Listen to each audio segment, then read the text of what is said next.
Chaos erupted today at the airport in Hong Kong.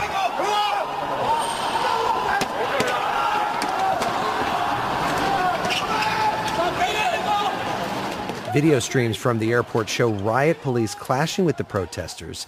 Today, the city's leader, Carrie Lam, said that violence would lead Hong Kong down a path of no return. Now, we're getting live news feeds from Hong Kong as the story develops, but what are people in mainland China, where media is censored, seeing? Let's bring in Carrie Allen, China media analyst for the BBC. Carrie, welcome. Hiya. So how are Chinese media outlets in the mainland of China talking about these protests?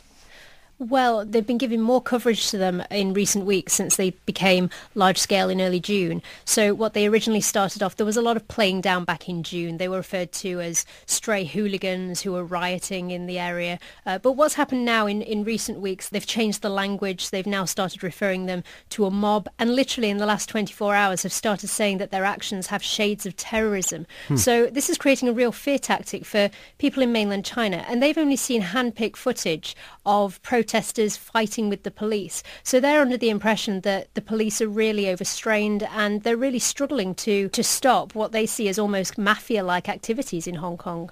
Why do you think that change has happened, that the Chinese government and the media agencies that it controls have gone from playing down the protests to talking about them as a mob or even terrorism?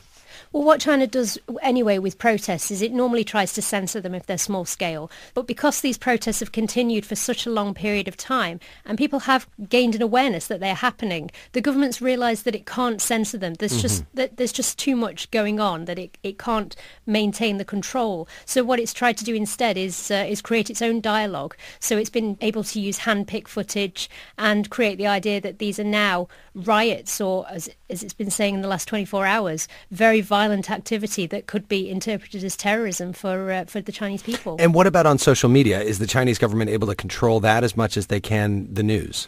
It is, yes, because what China does is it has what's called the 50-cent party. And these are people who are paid a small amount of money to post messages that are in line with the government's message. So it could be poor students. They think this is an opportunity to make a bit of money.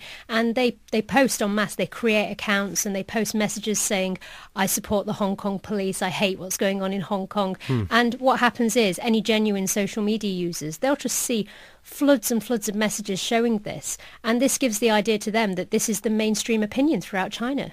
Is there a sense that the Chinese state media is priming its citizens for an eventual crackdown in Hong Kong?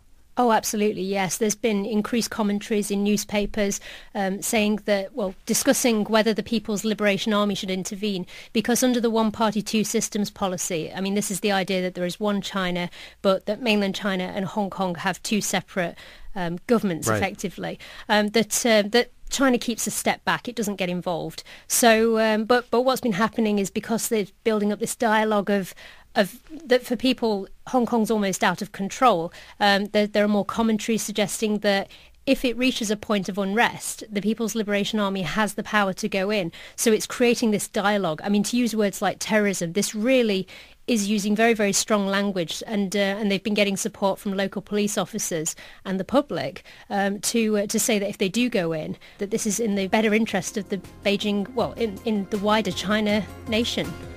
That is Carrie Allen, China media analyst for the BBC. Thank you, Carrie. You're welcome.